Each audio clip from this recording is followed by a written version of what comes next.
어느 목사님께서 이런 고백을 했습니다.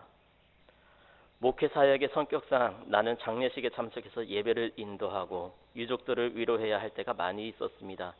나는 입관을 하면서 시체 앞에 서게 될 때마다 속으로 죽은 자여 일어나라 하고 외쳤습니다. 그러나 수없이 많은 장례식에 참석하고 기도했지만 한 사람의 죽은 자도 일어나지 않았습니다. 나는 몹시 속이 상해서 주님께 항의하기 시작했습니다. 죽은 자가 일어난다면 주님께 큰 영광이 될 텐데 왜 한 명도 살아나지 않는지, 내 믿음이 부족한 것인지 물어보았습니다. 그리고 나서 마음속에서 조용히 말씀하시는 주님의 음성을 들었습니다. 주님께서는 나에게 왜 시키지 않는 일을 하려고 애쓰냐고 하시면서 죽은 자를 일으킬 수 있는 믿음을 내게 주시지 않으셨고 죽은 자를 일으키라고 명령하지도 않으셨기 때문에 내게 없는 것을 주려고 애쓸 필요가 없다고 말씀하셨습니다. 그러나 주님은 나에게 그들을 위로하고 소망을 줄 수 있는 말씀과 그것을 가르칠 수 있는 지혜를 주셨으므로 내게 있는 것을 그들에게 나눠주라고 말씀하셨습니다. 방금 이 예화에서처럼 우리는 참 많은 상황 속에서 자신의 사명보다 타인의 사명에 관심을 기울이고 있을 때가 많이 있습니다. 자신의 은사보다 타인의 은사를 부러워하지요. 또 내가 만일 재벌이라면 많은 사람들을 도와줄 수 있을 것이라고 생각을 하기도 합니다. 또 우리가 만일 탁월한 전도자라면 많은 영혼을 구원할 수 있을 것이라고 생각을 하기도 하지요. 또 우리가 만일 놀라운 신유 사역자라면 하나님께 많은 영광을 돌릴 수 있을 것이라고 생각을 하기도 합니다. 그러나 주님께서는 맡기지 않은 일에 대해서 우리에게 요구하시지 않으신다는 사실입니다. 그러나 우리에게 맡기신 일에 대해서는 그 사역의 결과를 물으실 것입니다. 그러므로 우리는 나에게 주신 재능이나 은사에 관심을 갖고 우리에게 있는 것으로 섬기며 나누어 줄 수 있어야 합니다. 오늘 말씀에는 베드로와 요한이 성전에 올라가는 장면으로 시작을 합니다. 그리고 성전에 올라가다가 미문에 앉아있는 장애인을 주목하여 봄으로써 사건이 시작되죠. 그렇다면 오늘 말씀을 통해 우리에게 주시는 하나님의 메시지는 무엇일까요? 말씀을 살펴보고 사건을 재구성하며 우리에게 주시는 하나님의 뜻을 살펴보도록 하겠습니다. 먼저 등장인물을 봐주시기 바랍니다. 1절에 보면 베드로와 요한이 성전에 올라가는 것으로 시작이 됩니다. 베드로와 요한입니다. 베드로와 요한은 함께 갈릴리 바닷가에서 어업에 종사했던 동업자였습니다. 그런데 두 사람은 성격이 극과 극을 달릴 정도로 매우 달랐지요. 베드로는 매우 급하고 다혈질적이며 정열적이었습니다. 반면에 요한은 매우 조용하고 차분하고 섬세한 성격이었죠. 그러나 두 사람은 예수님께서 승천하신 후에 모든 면에서 함께 행동했습니다. 따라서 이들은 예수님의 12제자의 선봉장으로 가장 중심적인 역할을 했고 또 지도자로 부각된 인물들이었습니다. 이처럼 매우 다른 성격의 사람들이 가장 중요한 위치의 역할을 할 수 있었던 것은 바로 성령님께서 함께 하셨기 때문입니다. 오늘 두 사람은 예루살렘 성전으로 함께 올라갔습니다.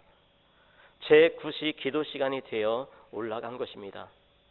베드로와 요한은 예수님께서 승천하신 이후에도 늘 기도하는 습관을 가지고 성전을 찾았습니다. 그런데 성전에 올라가다 보니 태어나면서부터 걷지 못해서 앉아있는 한 사람이 있었습니다. 사도행전의 저자인 누가는 이 구걸하는 사람의 이름을 기록하고 있지는 않지만 그 사람의 병력을 자세하게 기록을 하고 있습니다. 이것은 의사였던 누가가 그의 병은 도저히 고칠 수가 없는 불치병이라는 것을 강조하기 위해서 이렇게 자세하게 기록을 하고 있는 것이죠. 그리고 22절에 기록하고 있는 것처럼 이 사람은 태어난 후 40여 년간 뼈가 굳어진 상태로 장애인이었다는 것이었습니다. 태어나면서부터 장애인이었던 사람이 40년 동안 이렇게 서지 못하고 살았으니 그 사람은 초자연적인 이적이 아니고서는 도저히 인간적인 방법으로는 고침을 받을 수가 없다는 사실을 분명히 하기 위해서, 강조하기 위해서 이렇게 기록을 하고 있는 것이죠. 그런데 사실 이 사람은 날마다 성전 미문에 앉아서 구걸하던 사람이었습니다. 2절에 보니 날마다 사람들이 이 사람을 메고 와서 성전 미문에 데려다 주는 것이었습니다. 그리고 그 사람은 성전에 드나드는 사람들을 상대로 구걸을 하는 일을 했습니다. 아마도 이 사람은 날마다 미문 앞에 앉아 있었기 때문에 그곳에 드나드는 사람들에 대해서 자세히는 아니어도 누가 누구인지 얼굴은 이미 익히고 있었을 것입니다. 그리고 베드로와 요한도 매일같이 이 사람을 만날 수 있었을 것입니다. 그리고 매일 구걸을 하는 그 사람에게 동전을 던져 주었겠지요. 만일 베드로와 요한이 매일 만나는 그 사람에게 동전을 주지 않았다면 이 사람도 베드로와 요한을 보고 저 사람들은 동전을 주지 않는 사람들이지 이렇게 생각을 하고 구걸을 하지 않았을 것입니다. 그런데 오늘 말씀에 보니 오늘도 성전 안에 들어가려고 하는 베드로와 요한에게 구걸하는 모습을 보게 됩니다. 아마도 이 장애인은 베드로와 요한이 평소처럼 동전을 던져줄 것을 기대하면서 구걸을 했을 것입니다. 그런데 오늘 말씀해 보니 베드로와 요한이 평소에는 하지 않던 행동을 보여주지요. 그것이 무엇입니까?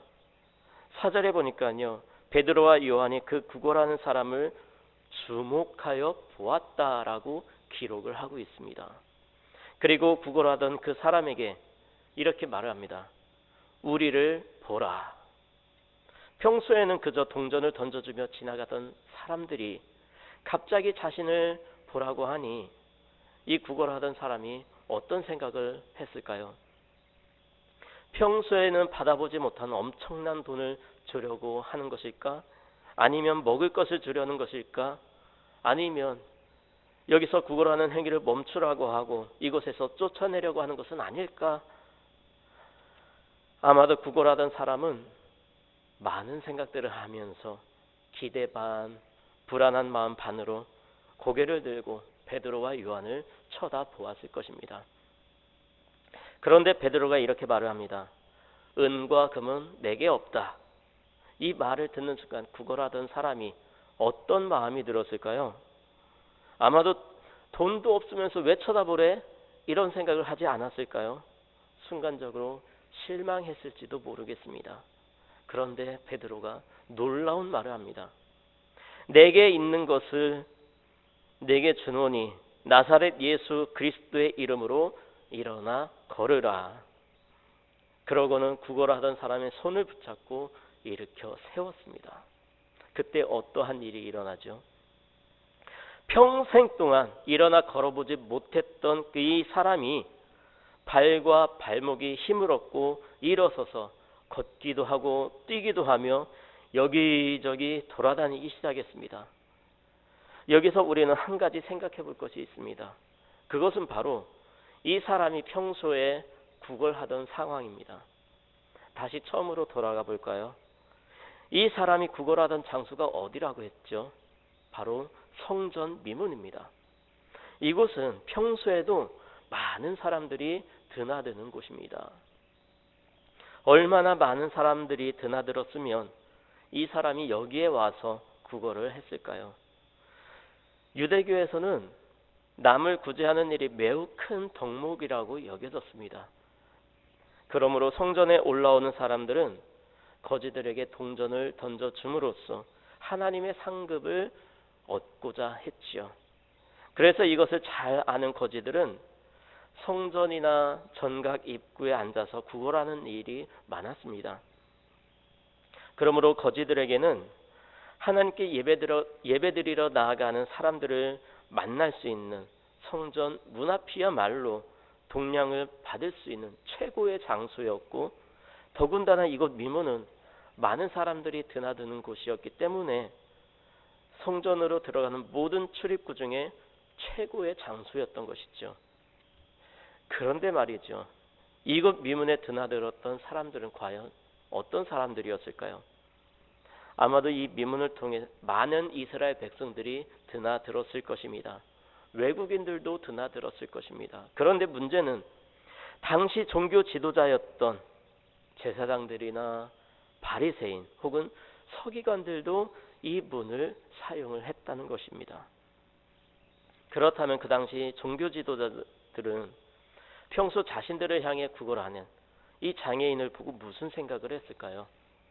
아마도 많은 다른 사람들처럼 동전 몇 잎으로 그를 도와주었으니 하늘에 상급을 쌓았다고 자화자찬하며 기뻐했을 것입니다.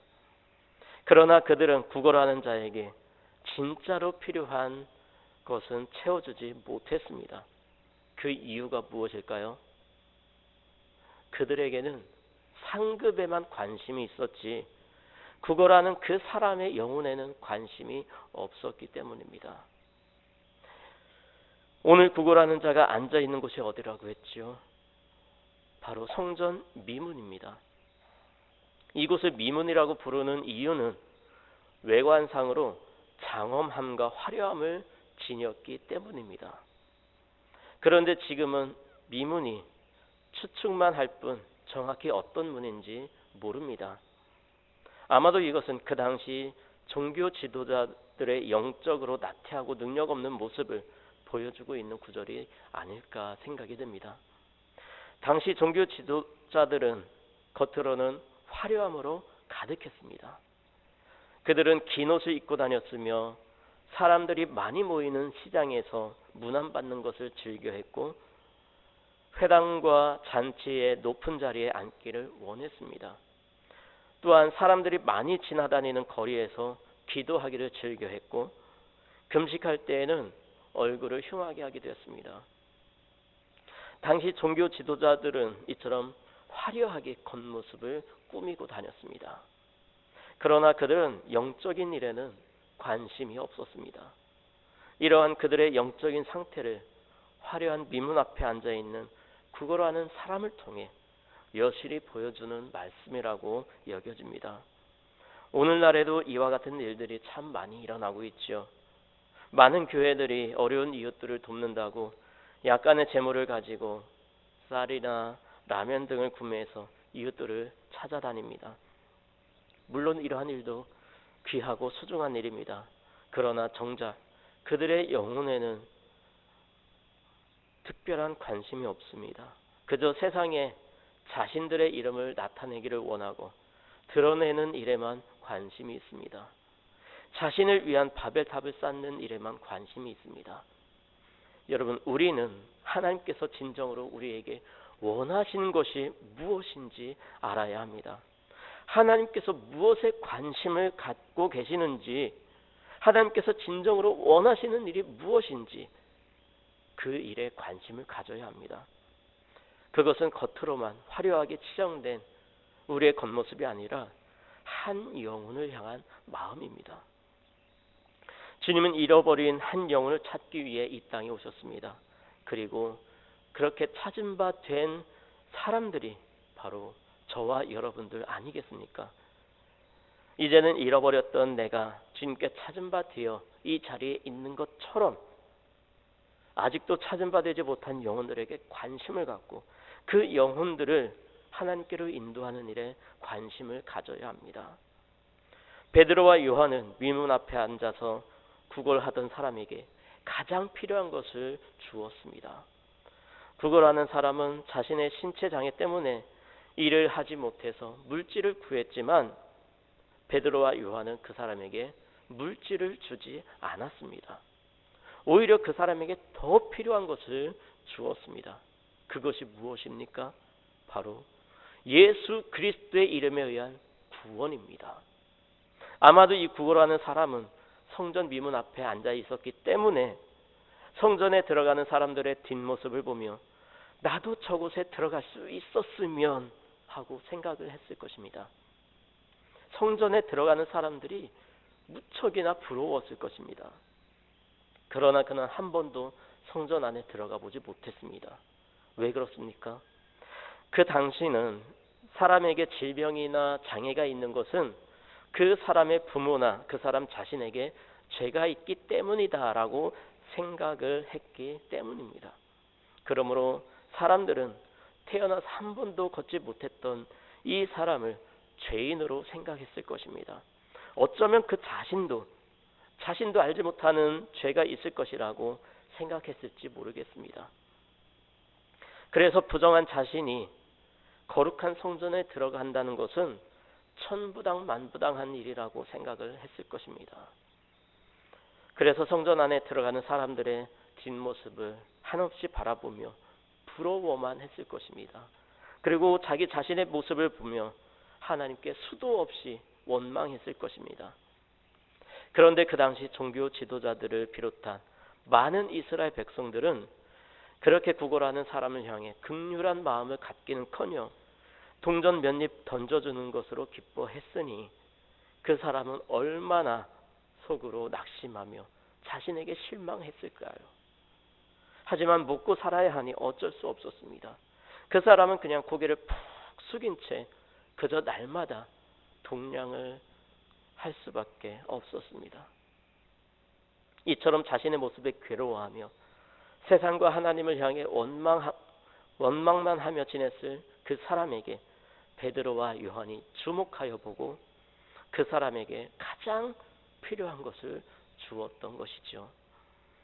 그런데 여러분, 베드로와 요한이 구걸하던 사람을 만난 시간을 보십시오. 그들은 제9시 기도 시간을 맞추어서 기도하기 위해 성전으로 올라가던 중이었습니다. 아마도 베드로와 요한은 시간을 맞춰서 성전에 도착하기 위해서 매우 바쁘게 발걸음을 옮기고 있었을 것입니다.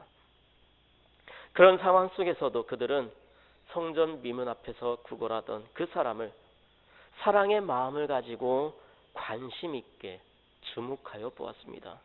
그리고 결국 그 관심이 40평생을 걷지 못했던 그 사람을 일으키는 기적을 나타내게 만들게 되었습니다. 여러분, 이런 상황에서 베드로와 요한이 제9시 기도 시간에 맞추어서 성전까지 올라갈 수 있었을까요? 시간을 지키지 못했을 것입니다. 아마도 바리새인들이나 대제사장들 같았으면 그 거린이 구걸하는 것을 귀찮아하면서 동전 몇 입 던져주고 하나님께 기도드리러 가는 것을 방해하는 회방꾼이라고 손가락질 했을 것입니다. 그러나 베드로와 요한은 그 구걸하던 사람을 보고 예수님의 가르침이 생각났을 것입니다. 요한복음 9장에는 날 때부터 맹인이었던 사람을 예수님께서 고쳐주신 사건이 기록되어 있습니다. 예수님과 제자들이 길을 가다가 날 때부터 맹인으로 태어난 사람을 보고서 제자들이 예수님을 향해 질문을 하지요. 예수님, 저 사람이 맹인으로 태어난 것이 누구의 죄 때문인가요? 저 사람의 죄 때문인가요? 아니면 저 사람의 부모 때문인가요? 그때 예수님께서 이렇게 대답을 하십니다. 이는 그 사람의 죄도 아니고 그 사람의 부모의 죄 때문도 아니다. 그를 통해 하나님께서 하시는 일을 나타내고자 함이라. 그리고 예수님은 그의 앞을 보지 못하는 눈을 고치셔서 앞을 보게 하셨습니다. 그런데 예수님께서 이 맹인을 고쳐주신 때가 바로 안식일이었다는 것입니다.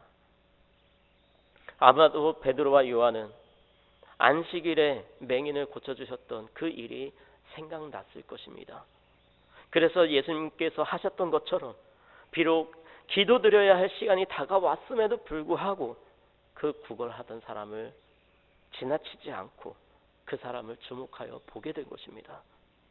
베드로와 요한은 예수님께서 안식일에도 사람을 고치신 것은 한 영혼을 바라보시고 구원하시고자 하는 마음이 있었음을 오늘 사건을 직접 겪으면서 깨달았을 것입니다. 베드로와 요한을 통해 고침을 받고 일어서서 뛰기도 하며 걷기도 한 이 사람은 이제 더 이상 장애인이 아니었습니다. 죄인이 아니었습니다. 아마도 그는 죄로부터 해방되었다는 그 생각을 했을 것입니다. 이제는 과거의 죄 때문에 더 이상 성전을 바라만 보는, 성전 안으로 들어가는 다른 사람들의 뒷모습만 바라만 보는 죄인이 아니었습니다. 그래서 이제 직접 성전 안으로 들어갔습니다. 40평생에 처음으로 돌아다녀 보는 성전이었습니다. 그동안은 자신의 장애 때문에 그저 곁눈질로 바라보기만 했던 성전이었는데, 그토록 들어가고 싶어도 들어가지 못했던 성전이었는데, 이제 자신의 두 발로 걷기도 하고 뛰기도 하며 성전 안을 돌아다니니 얼마나 감격스러웠을까요? 그는 너무나 감격스러워서 성전 안을 뛰어다니며 하나님을 찬양하는 일에 매진했습니다. 그동안은 미문 앞에서 구걸만 했었는데 이제는 자신의 발로 성전 안에 들어가 돌아다니다니 그 감사한 마음이 가슴을 채우고도 남았을 것입니다. 그런데 지금 성전 안에는 수많은 사람들이 들어와 있습니다. 기도하기 위해 많은 사람들이 모여 있는 것입니다. 그런데 그 사람들이 성전 안에서 뛰며 찬송하는 그 사람을 보니 분명 성전 미문 앞에서 구걸하던 사람이었습니다. 그리고 그 사람이 돌아다니는 모습을 보고 심히 놀랍게 여기며 논란이라고 10절에 기록을 하고 있습니다. 여기 심히 놀랍게 여겼다라는 말은 거룩한 두려움을 느끼는 상태를 의미합니다. 즉 그 안에 있던 수많은 사람들은 장애인을 일으킨 성령의 역사를 보고 기독교에 대해 거룩한 경외심을 느꼈고 유대교의 안일한 형식주의 종교의식에 물든 마음에 큰 충격을 받은 것입니다. 여러분, 이처럼 참된 성령의 은사는 세상 사람들에게 선한 영향력을 끼칩니다. 교회에 대한 경외심을 갖게 하고 교회를 칭송하게 만듭니다. 유대교인들은 성전으로 열심히 기도하려고 가기만 했을 뿐 수십 년 동안 성전 미문에서 구걸하는 불행한 사람에게는 관심이 없었습니다. 그들은 형식적인 종교 규례에 열중했을 뿐 하나님의 권능을 힘입어 구걸하던 그 사람을 일으킬 수 있는 신앙의 능력은 없는 사람들이었습니다. 또 불행한 이웃을 긍휼히 여기고 사랑하는 마음도 상실한 무능한 종교인들이었습니다. 그러나 예수님의 제자들은 성령의 권능을 힘입어 그 거리를 온전히 구원해 주었습니다. 예수님께서 한 영혼에 관심을 가지셨듯 제자들도 영혼에게 관심을 갖고 그 사람에게 참으로 필요한 것을 주었습니다. 오늘 우리는 과연 무엇에 관심을 가져야 할까요? 하나님 나라의 상급을 쌓는 것일까요? 아니면 한 영혼일까요? 예수님의 제자들처럼 한 영혼, 한 생명에게 관심을 갖고 예수 그리스도의 이름으로 구원을 선포하여 그 이름의 능력으로 이 땅에 아름다운 하나님 나라를 세워가는 저와 여러분의 삶이 되시기 바랍니다.